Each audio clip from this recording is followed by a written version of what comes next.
Olá, sejam muito bem-vindas e bem-vindos à quarta temporada do nosso podcast, do nosso programa de rádio, O Espírito do Evangelho. Aqui é Antônio Campos. Lembrando que temos episódio novo a cada 15 dias.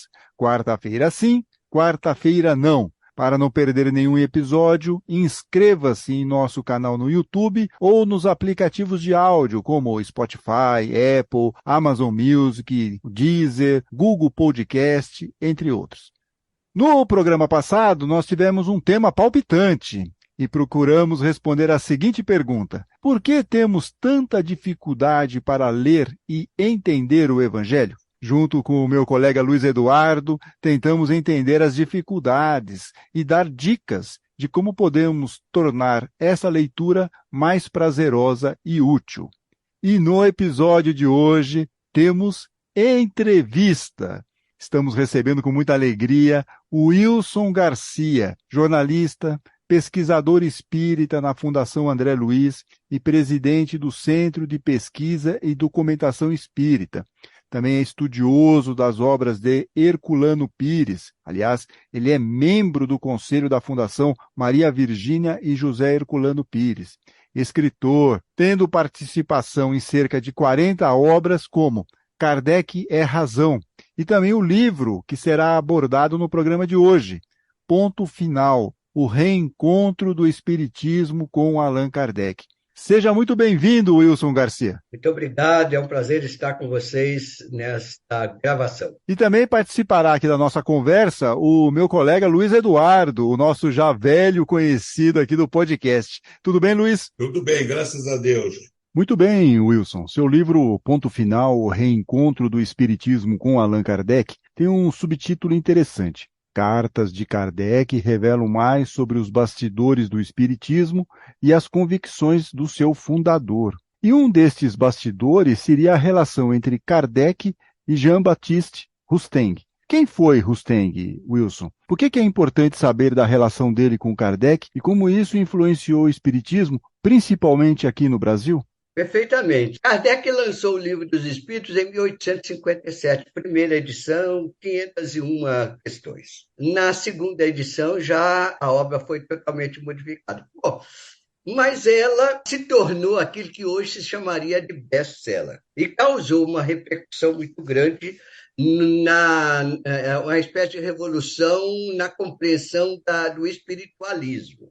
Rustang era um advogado bastante conceituado em Bordeaux. E ele, tomando conhecimento da obra, se encantou com a obra e se relacionou com Kardec através de cartas. Bom, depois de menos de um ano depois dessa relação dele com Kardec, da primeira carta em diante, ele começou um trabalho com uma médium, e desse trabalho com essa médium, depois de algum tempo, vai surgir uma obra volumosa chamada Os Quatro Evangelhos, tendo por subtítulo A Revelação da Revelação. Muito bem. Ele manda essa obra para Kardec, e Kardec faz uma análise crítica dela e publica na Revista Espírita. Como Kardec não aderiu à ideia central da obra, Rustang ficou bastante contrariado com isto. E ele começou um movimento lá em Bordeaux para fortalecer a sua obra. Quando ele desencarna, ele deixa como legado uma fortuna considerável para que os seus seguidores promovessem a obra, desenvolvessem esta obra, assim como o Livro dos Espíritos. Esta obra de Rustang acaba dando aqui no Brasil, vindo para o Brasil. Com o tempo, na França, ela vai ser totalmente esquecida. Ela não vai passar da primeira edição e não vai vender toda a edição. Ela vai ficar bastante restrita. Então, quando o Espiritismo surge na França, o Livro dos Espíritos vem ao Brasil, ainda na língua original francesa. E quase que ao mesmo tempo chega a obra de Rustang, pouco depois. E o que vai acontecer aqui? Aqui vai surgir grupos pequenos, diminutos, que vão defender a obra de Rustang. E a maior parte daqueles que aderem ao espiritismo fundado por Allan Kardec não vai aceitar essa ideologia criada por Rustang.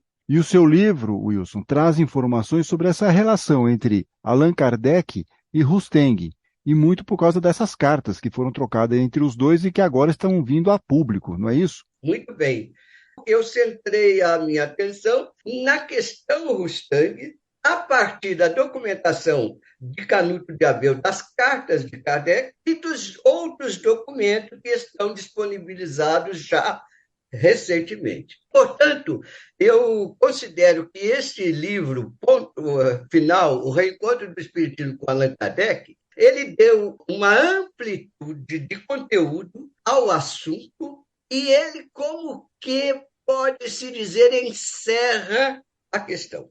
Ou seja, era como se nós tivéssemos um hiato grande no assunto, de tal maneira que neste hiato cabia tudo. Cabia os defensores de Rustang, reivindicando o lugar para Rustang na obra espírita, ao lado de Kardec. Cabia biografias de Rustang com imaginações inúmeras acerca da vida e das relações de Rustang com Kardec, e essa questão ainda estava em aberto. Com o material que nós pudemos colecionar a partir dessas cartas do acervo do Canuto de Abreu, juntando com aqueles outros documentos que foram sendo também apresentados, nós fechamos esse ato, nós interligamos. Era como se Kardec, lá atrás, no final do século XIX, de 1850 para frente, era como se ele, após o seu desencarne, em 1869, a sua obra tivesse se distanciado dele próprio, com essas infiltrações ideológicas diversas que foram acontecendo ao longo do tempo, ainda em França. De maneira que, com essa documentação, a ideia era que Kardec novamente se encontrava com sua obra, tendo em vista que a documentação é farta e ela não enseja mais nenhuma ilação. Por exemplo, uma extensa biografia de João Batista Rustang, só publicada no Brasil por um grupo de defensores das ideias de Rustang, tendo como autor principal o Jorge Damas. Essa biografia, ela faz uma série de ilações em relação a Kardec e Rustang. Ele conclui, sem documentação, que Kardec e Rustang se encontraram mais de uma vez. E que, se encontrando, eles fizeram uma série de conferências juntos, eles se abraçaram fraternalmente. Essas coisas todas e outras puderam ser desfeitas com essa documentação que o livro traz. O que Rustang trouxe que encantava os espíritas brasileiros, por exemplo? Que aí nós vamos chegar um pouco aí no capítulo que me interessa aqui, que nos interessa no seu livro. O que traz isso que vai contra o que estava escrito no Livro dos Espíritos ou na doutrina espírita? A princípio, Kardec abordou o seu ponto central, que era a atribuição a Jesus não de um corpo carnal, como todo mundo que nasce no planeta Terra, mas um corpo fluídico, pelo qual ele não teria passado pelos sofrimentos físicos, e esses sofrimentos físicos não teria atingido o espírito, que era Jesus. Mas, uma vez que o corpo fluídico segue regras e leis fora da matéria, como nós a conhecemos pelas leis da física. Esse era o ponto central. Então, Kardec considerou isso uma farsa. Porque como? Então, a vida de Jesus teria sido uma mentira. Os sofrimentos pelos quais ele passou, considerados fundamentais na sua moral, não existiram de fato, não teriam existido de fato.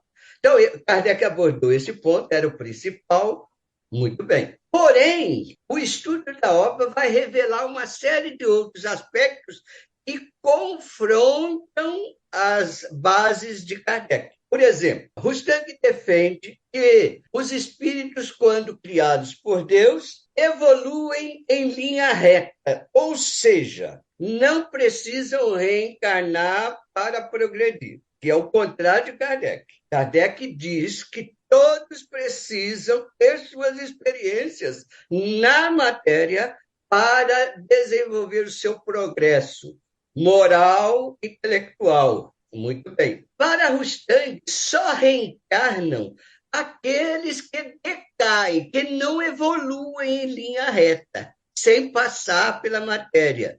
E por que decaem? Porque erram, pecam e se satisfazem com isso. Então, eles reencarnam na Terra como uma punição pelo erro que cometeram. Veja que isso está muito ligado àquela ideia do paraíso, no inferno, da maçã, não é? Uhum. Muito bem. E, com isto, o espírito passa a reencarnar na Terra de forma punitiva, e somente esses espíritos é que reencarnariam. E aí a reencarnação seria para eles o caminho do progresso. Ora, isso também determina uma série de outras coisas. Por exemplo, a escala espírita de Kardec elaborada não só contém espíritos decaídos para Rustang. Ela não faz sentido para os espíritos que supostamente reencarnariam sem passar pela vida na Terra. Então, você tem diversos pontos dessa ordem presentes na obra. Então, uma abordagem da obra precisa levar em consideração todos esses aspectos. Professor, me desculpe uma interrupção, é Luiz Eduardo. No Brasil também o corpo fluídico teve uma aceitação melhor, porque se Jesus teve um corpo fluídico, Maria poderia ter continuado virgem, não era verdade? Pois é, então tem essas implicações laterais presentes na obra. É uma quantidade grande de questões aí, porque o rustanguismo, essa obra de Rustang, ela está muito na linha da Igreja Católica. Ela é, por natureza, um catolicismo com ingredientes que o catolicismo tradicional não possui, como reencarnação, comunicação com os mortos, essa coisa toda. E ela continua defendendo que Jesus é o Salvador, que o sofrimento de Jesus existiu para salvar a humanidade. Todos esses pontos que ligam a Rustang ao catolicismo agradam muito aqueles que têm o catolicismo como sua linha de espiritualidade. E, com isso, o Brasil, que hoje tem ainda, estatisticamente, cerca de 70% de católicos, já descendo um pouco abaixo, mas na época, no século XIX, era 95% da população era católica. Essa obra caiu bem para aqueles que estavam num catolicismo que buscava alguma outra coisa, mas sem romper com o catolicismo de fato. E, com isto, ela penetrou em alguns grupos, fez com que esses grupos defendessem a ideia básica de Rustang, sem também desligar-se do espiritismo de Kardec. Pelo contrário, entendendo que era, de fato, necessário entender Rustang para entender Kardec. Perfeito. Tanto, né, professor, que a obra de Rustang, os 4 evangelhos, fazia parte das obras obrigatórias da Federação Espírita, estava até em estatuto isso, né? Só saiu recentemente disso. Como isso... E nem saiu de tudo. Exato, porque ficou impregnado, e a gente vive um pouco essa questão toda.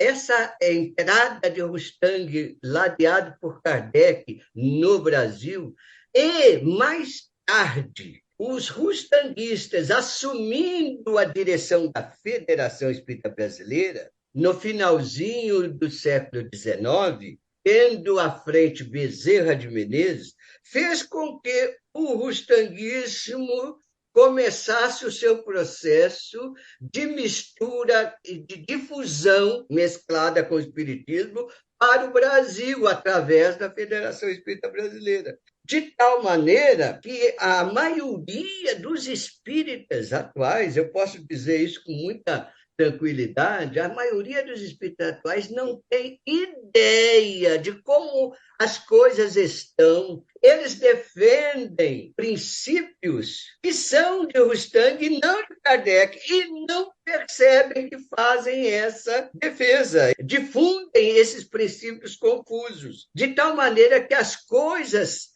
levaram ao estabelecimento de uma cultura híbrida, uma cultura que contém princípios espíritas mesclados com princípios do Rustang, e que tudo parece ser uma coisa só e ser espiritismo. Perfeito. Luiz. Interessante isso, porque as pessoas, o rustanguismo é forte e as pessoas não sabem quem é Rustang. É interessante isso. Que hoje você tem espírita acreditando que Jesus é o Salvador. Eu vejo isso em palestras em casas espíritas, que Jesus é o Salvador, só falta dizer que é Deus. Pois é, eu acabo de publicar um artigo hoje no meu blog, titulado O Espiritismo segundo o Evangelho, que é a inversão. Kardec escreveu o Evangelho segundo o Espiritismo. É a interpretação dos textos evangélicos à luz do conhecimento espírita. E no Espiritismo há uma inversão de valores, de tal forma que não se admite em muitas localidades, em muitos grupos, não se admite um espiritismo sem o evangelho. Como se você estivesse dizendo que é o espiritismo que é segundo o evangelho, e não o contrário, como Kardec colocou Isso, precisou. na realidade, vem de Bezerra de Menezes e dos fundadores do espiritismo brasileiro, que achavam que o espiritismo teria que se evangelizar, não é? Mas a questão é muito interessante, e no livro eu abordo isso. A princípio, a federação, quando foi fundada, lá em 1873, 4, ela não defendia Rustang, não era rustanguista. Mas como ela passou por períodos ruins, ela acabou voltando para as mãos de Bezerra de Menezes, que também no início não era rustanguista, mas que quando assumiu, no fim do século XIX, a federação, ele já estava envolvido nas ideias de Rustang. E ele estava desgastado com os espíritas kardecistas que não faziam uma gestão para unir a família espírita de fato.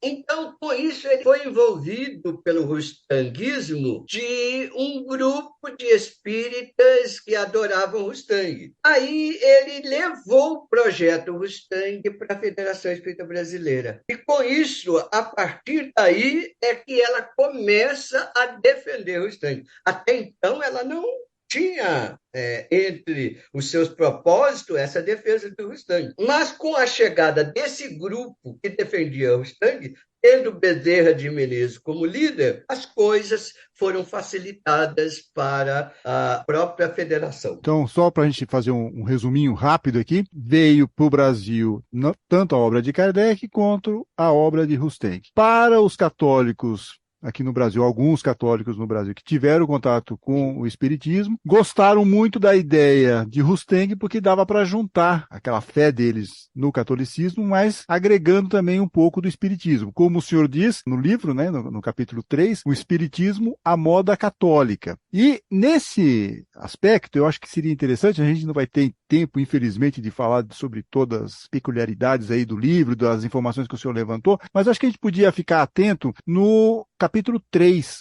do livro do senhor, que é o Grupo Saião, o rustanguismo brasileiro, porque é a partir deste momento histórico, descrito no livro, que vemos que até hoje sofremos as influências desse grupo no espiritismo no Brasil. E eu acho até foi o grupo que acabou influenciando, como o senhor acabou falando agora há pouco, Bezerra de Menezes. Então, muitos apelidam, inclusive essas nossas práticas práticas espíritas vindas desse momento de igrejismo, por exemplo, né? Dentro do movimento espírita, nós ficamos um pouco com esse ranço de igrejismo. Então, eu queria começar do início aqui, quer dizer, como que surgiu esse grupo de espíritas, conhecido como Grupo Saião, porque era vinculado ao Antônio Luiz Saião, ele que criou esse grupo. O que o senhor pode falar para nós um pouco sobre a criação desse grupo, de onde ele veio? Acho que era do Rio de Janeiro, inclusive, né? E foi por aí que começou essa história um pouco mais forte do rustanguismo no espiritismo brasileiro, certo? Perfeitamente. Havia no Rio de Janeiro um grupo pequeno que estudava Rustang, gostava de Rustang, defendia Rustang. E esse grupo acabou se descolando de um outro maior para fazer os seus trabalhos no local próprio deles. Esse grupo sofreu muita pressão, ele acabou saindo dessa sede e foi para um local deles e criou, então, um grupo chamado Grupo Fraternidade, para estudar Rustang. Era esse o objetivo deles. Eles, entre si, eram poucos, mas, ainda assim, eles se dividiram, se desentenderam quanto ao entendimento de Rustang. E esses poucos que saíram desse grupo, entre eles Antônio e Saião, eles criaram um grupinho de estudo que se reunia no escritório de Saião. O Saião era um advogado bastante conceituado. E no escritório deles, eles se reuniam para estudar e praticar a mediunidade segundo o entendimento de Rustang. Bem, ali eles fizeram uma série de reuniões e ali eles se defendiam. Uma das pessoas bastante dedicadas e expressivas, uma personalidade, foi o Bittencourt Sampaio. Bittencourt Sampaio, um poeta reconhecido, católico, bastante conceituado, ele também gostou de Rustang e, junto com o Saião, eles lideravam esses estudos no escritório, na casa de Saião.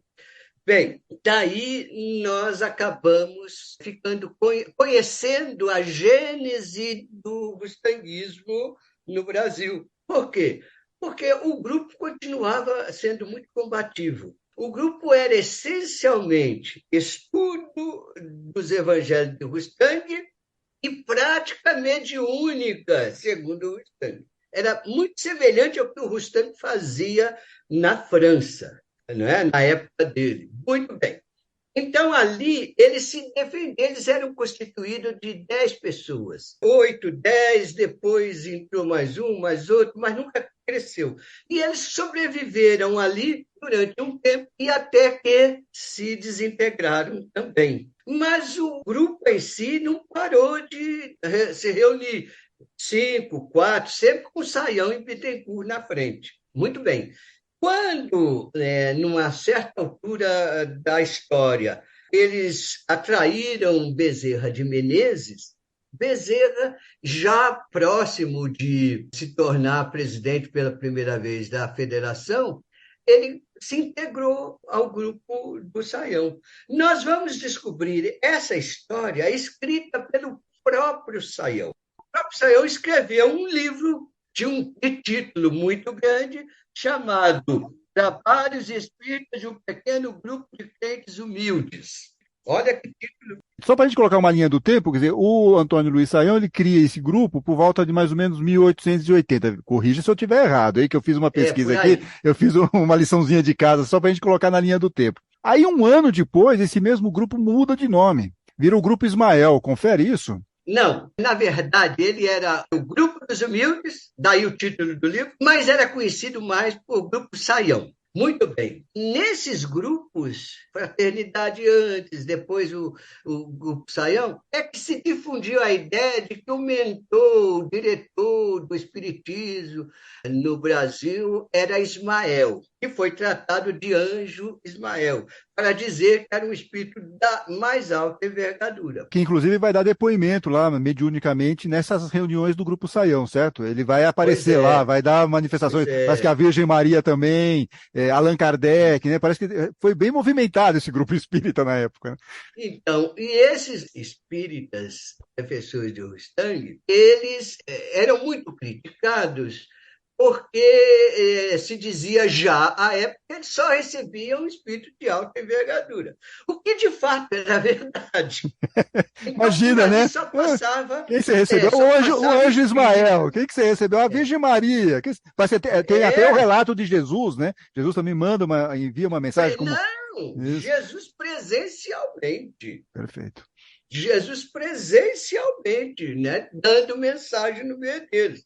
E aqui no livro Ponto Final, o Reencontro do Espiritismo com Allan Kardec, o Wilson Garcia ele relata que as sessões organizadas lá por Saião, as sessões mediúnicas, né, foram transcritas, essas sessões, as atas dessas sessões foram transcritas no livro Trabalhos Espíritas de um pequeno grupo de crentes humildes. Nesse livro, há aqui, só para a gente ter aqui só uma ideia, né? Tem muitas transcrições que o Wilson traz desse livro e ele faz alguns comentários também. E um deles está aqui, ó, Kardec preside, esse preside entre aspas, sessão em sua própria homenagem. E aí diz aqui o Wilson, no dia 3 de outubro de 1880, o grupo Saião realizou uma sessão comemorativa do aniversário de nascimento de Allan Kardec, com a presença de 8 pessoas. Aí ele segue dizendo o seguinte: e o espaço reservado ao presidente, Kardec, foi menor do que ao reservado à médium vidente Isabel e ao próprio Saião, que era o organizador do grupo, como nós já mencionamos aqui. Como era a praxe nas sessões do grupo, Isabel é quem dá o tom, com as suas descrições sobre o que via, e esse via também entre aspas, ou intuía. Nesse dia, sua descrição sobre o lado invisível, sempre orientada por seu guia São João Evangelista, revela, e aqui vem uma das descrições da ata: estão todos os nossos guias, vejo mais os santos, Romualdo, Urias, Antônio de Pádua, Rita de Cássia, Catarina, Úrsula com suas virgens, vem Ismael com o mestre, e o mestre aqui está entre colchetes, Allan Kardec. Chegam. Santa Cecília fere as cordas do alaúde. Aproximam-se as virgens para junto do mestre. Seguem-se os espíritos. Querem beijar-lhe a mão, mas ele não consente.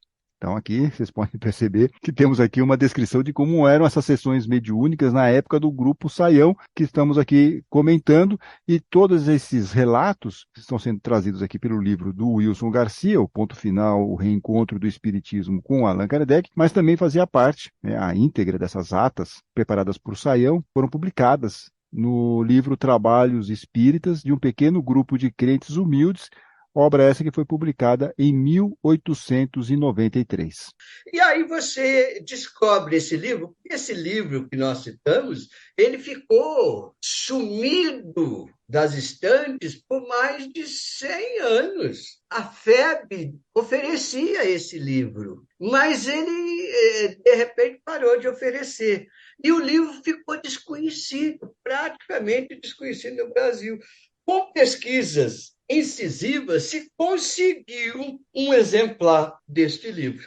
E é o estudo deste livro que vai revelar como as coisas funcionavam dentro dos grupos rustanguistas. Então, você vai poder ter uma história que se liga e que revela, por exemplo, que os médiuns desse grupo, eram 5 médiuns por aí, cada um deles tinha o seu guia protetor. E só poderia receber mensagem com a anuência desse espírito, desse guia protetor. Sem esse guia, ele não poderia receber. Portanto, se ele não conhece quem é o guia dele, se o médium não conhece, ele não pode receber mensagem. Olha a estrutura mental, psicológica que está ligada a isso. Então, há um bom tempo dentro desse grupo a discussão sobre quem seria o guia de fulano, que dizia não saber quem era o guia.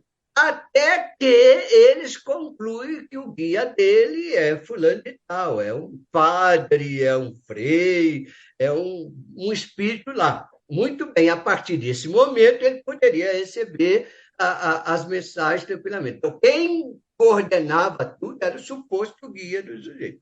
Kardec teria dado, neste grupo, diversas mensagens. E você vai analisar as mensagens e fica embasbacado com as bobagens que são escritas em nome de Kardec. E assim outras. Eu quero só fazer. Deixa eu só fazer um comentário que eu achei a parte mais interessante. Assim, o livro inteiro do senhor é muito interessante, mas o senhor coloca várias transcrições e o senhor faz comentários em cima disso. E é inacreditável que as pessoas lá naquele momento recebiam aquelas informações e não faziam como Kardec, fazer pelo menos um olhar crítico de bom senso naquele texto. Será que é de Kardec mesmo? Nada. É assim, compravam pelo valor de face o texto. E o senhor vai mostrando, olha só isso, olha só aquilo. Eu acho fantástico. Só para fazer um parênteses, porque assim, eu adorei essa análise que o senhor fez e que faltou naquele momento, né? Eles estavam tão, sei lá, fascinados por aquele momento, recebendo grandes espíritos, que eles nem se incomodaram muito em ficar falando, mas será que isso é verdade mesmo? Será que foi uma mensagem de um espírito mesmo? Pelo contrário, eles faziam festa, verdadeira festa para alguns espíritos, não é? Uma ocasião, eles brigaram entre si, discutiram entre si por muito tempo, tendo em vista que Jesus teria se manifestado, mas aí o Bittencourt Sampaio levantou alegre. Será Jesus que veio diretamente ou ele veio, mas não veio direto, porque para ele não seria possível, entendeu? Então aí eles começam toda uma ilação e vão revelando coisas assim que são extraordinariamente incongruentes, não é? Mas, professor, é o Luiz Eduardo de novo. Não é a mesma coisa hoje em dia? Emanuel Não, é diferente. Emanuel falou, está falado, André Luiz falou, está falado, Bezerra de Menezes da comunicação em todos os sentidos, né? Tem um espírito até que diz que é de 1001 utilidades, porque ele está em todas. Não é fala de todos os assuntos. Fala de todos os assuntos. Não é mesmo? Não estamos perto disso? É um pouco o desvirtuamento da mediunidade, que já Kardec observava ao seu tempo, né? Agora, no grupo Saião era diferente, porque era atribuído a esses espíritos todo o comando do espiritismo no Brasil e no mundo, entendeu?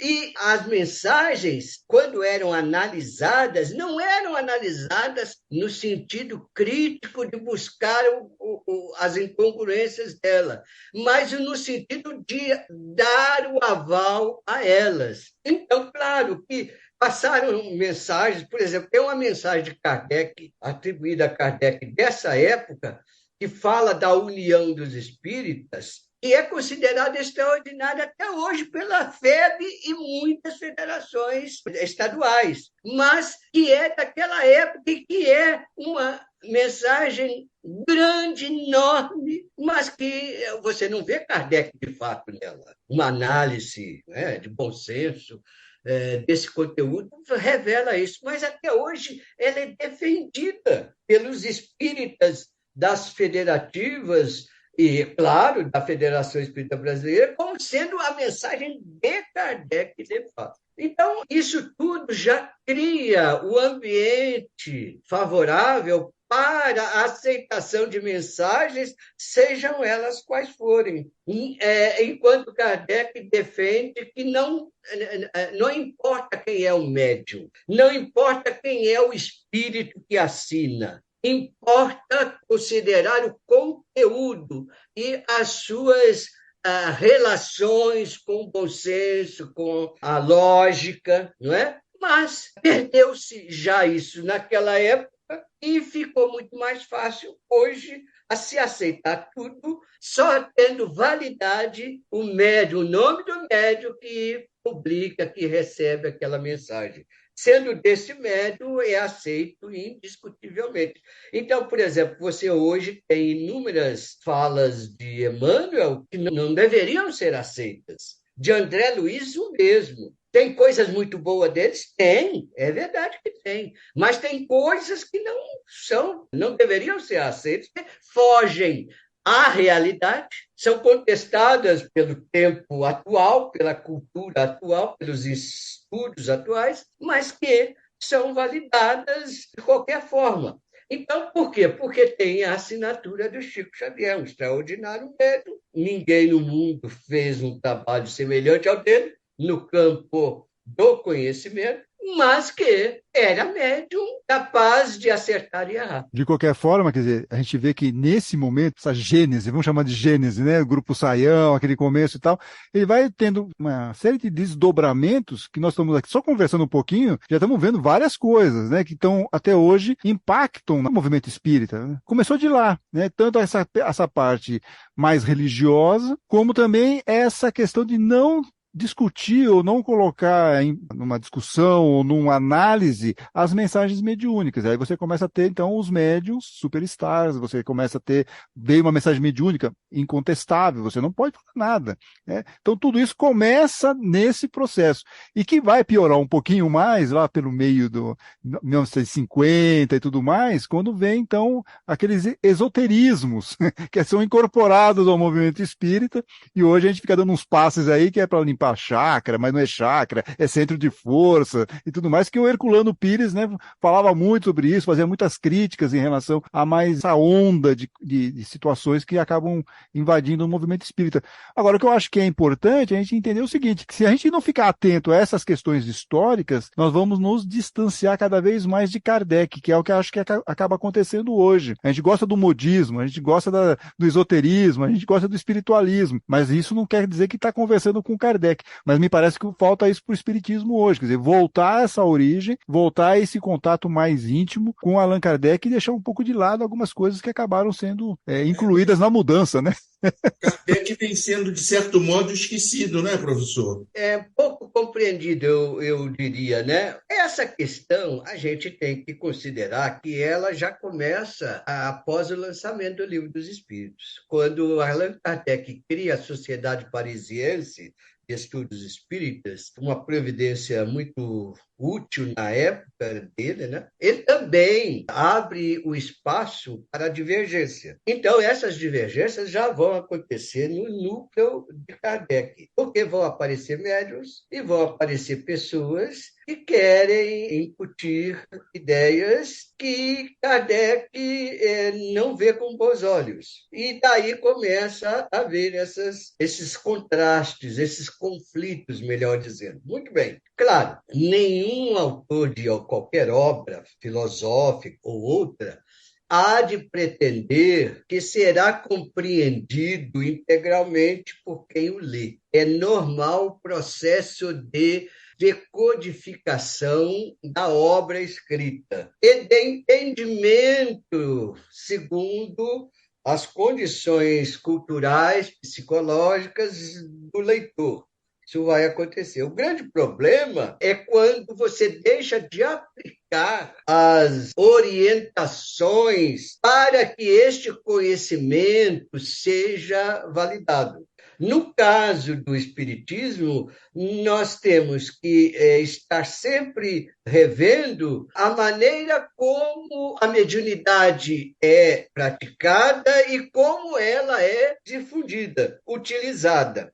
Então, se nós seguirmos as regras básicas orientadas por Kardec, você tem cuidados que vão fazer com que certas teorias conflitantes não venham a ser validadas nos meios espíritas. E vai também considerando a importância de ampliar o conhecimento espírita conforme pretendia Kardec, que ele sabia com toda clareza que o espiritismo era apenas um embrião de uma doutrina em constante progresso, que jamais poderia ficar parada.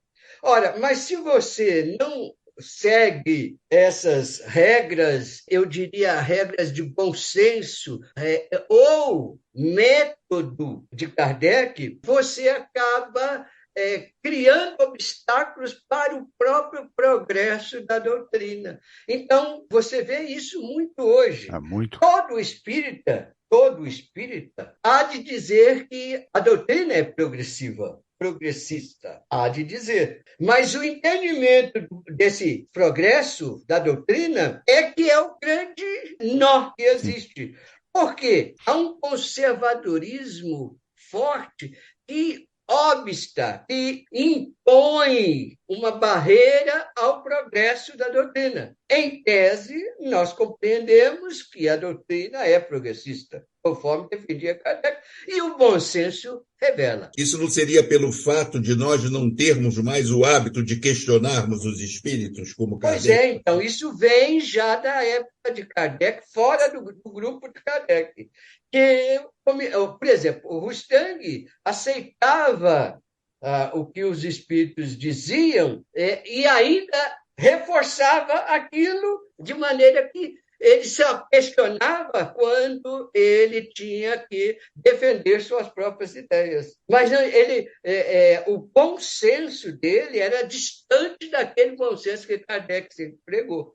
Então, o problema hoje é você ter esses parâmetros e você seguir métodos que sejam validáveis para a relação mediúnica com os espíritos. De maneira que, por exemplo, Kardec tinha todo cuidado na hora de publicar mensagens. Ele só o fazia depois de analisar, corrigir, acertar a mensagem. Hoje você tem as mensagens sendo publicadas ao mesmo tempo que elas são ditas, sem análise. Uma vez que vai para o público, o nome do médium valida a mensagem e ninguém mais vai questionar a mensagem.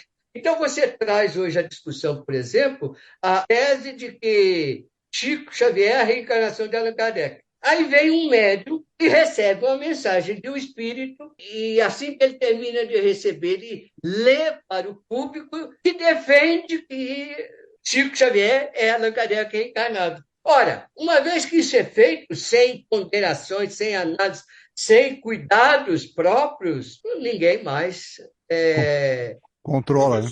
Você perdeu totalmente a narrativa do negócio, né? Pronto, e fica validada essa narrativa para grande parte das pessoas que são admiradoras de Chico Xavier. Eu particularmente acho, isso é uma opinião pessoal minha, porque se Chico Xavier for a reencarnação de Kardec, só pode jogar a lógica da reencarnação na lata do lixo, porque não tem lógica isso. É uma grande discussão que eu entrei nela uma vez e acabei escrevendo um livro sobre isso chamado Chico, você é Kardec? A partir de um estudo acadêmico que eu fiz. E também, assim, se a gente for pensar nessas questões, a gente está falando do Chico, mas assim, vale para todos os médios que nós temos aí, né? Não, tem várias questões, né? Mas o ponto fundamental, assim, o que nos interessa saber quem foi encarnação de quem? Aí Francisco de Assis tinha sido reencarnação de João. E aí a gente começa um negócio que não tem nenhum fundo prático para a nossa evolução espiritual e fica naquele momento caras do espiritismo, né? Aquele momento fofoca. E o pessoal gosta de saber, né? Incrível isso.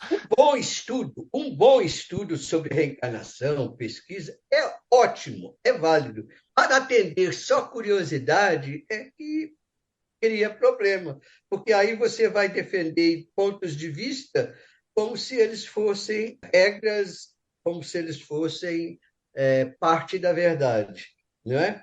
Então, é aí que tem que ter o cuidado. Eu, por exemplo, teria 1000 curiosidades de saber que vidas eu tive, e nunca soube. Mas eu não posso me fiar naquilo que eu entendo disso.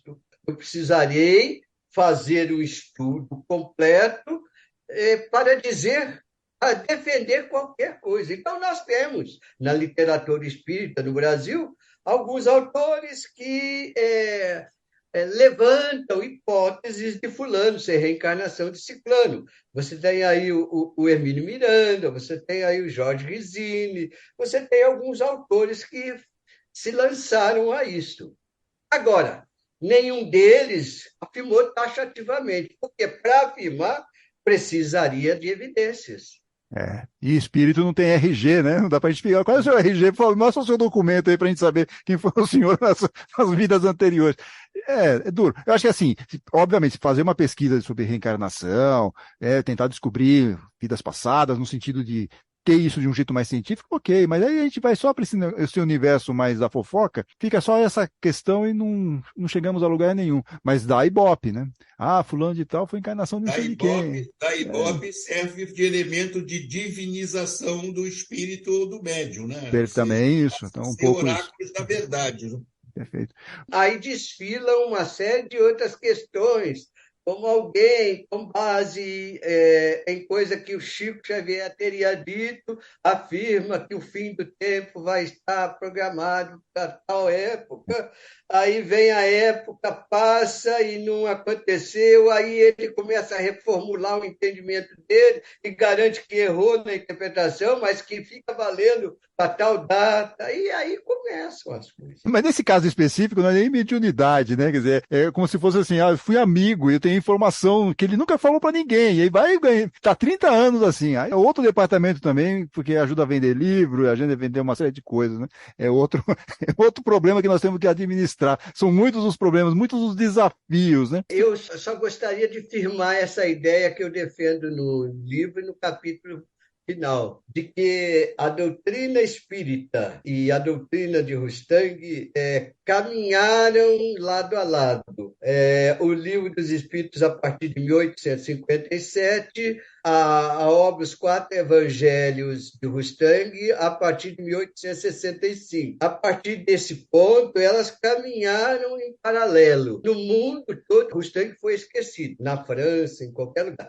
Agora, no Brasil, as duas ganharam a sua força e prosseguiram. E acabaram nos núcleos mais fortes do movimento espírita se fundindo culturalmente, formando uma cultura que é intermediada pela doutrina de Kardec e pela doutrina de Rustang, de tal forma que isso deu origem a que hoje nós podemos chamar da cultura híbrida no Espiritismo, em que conceitos de Rustang são permeados com conceitos de Kardec e difundidos como sendo uma coisa só. E na sua difusão não se defende que seja de Rustang e de Kardec. Tudo é dito como se fosse de Kardec. De maneira tal, eles acabaram produzindo essa cultura que nós temos. Bom, conversamos com Wilson Garcia, jornalista, pesquisador espírita, estudioso das obras de Herculano Pires, escritor, tendo participação em cerca de 40 obras como Kardec é a Razão, e também o livro que foi abordado no programa de hoje, Ponto Final, o reencontro do Espiritismo com Allan Kardec. A gente agradece aqui ao Wilson, até uma próxima oportunidade, quem sabe para conversar sobre a vida e obra de Herculano Pires, e também de Canuto Abreu, que montou uma coleção fantástica de cartas de Allan Kardec e livros históricos a respeito do Espiritismo. Também agradecemos mais uma vez, hein, Luiz Eduardo. Muito obrigado, hein, Luiz? Até a próxima também. Obrigado eu. E daqui a 15 dias voltamos com um programa novo e com mais um tema palpitante. Kardec concordaria com o passe como ele é aplicado hoje? Esse é o nosso tema palpitante. Kardec concordaria com o passe como é aplicado hoje? Daqui a 15 dias nós voltamos. Fiquem bem, fiquem com Deus.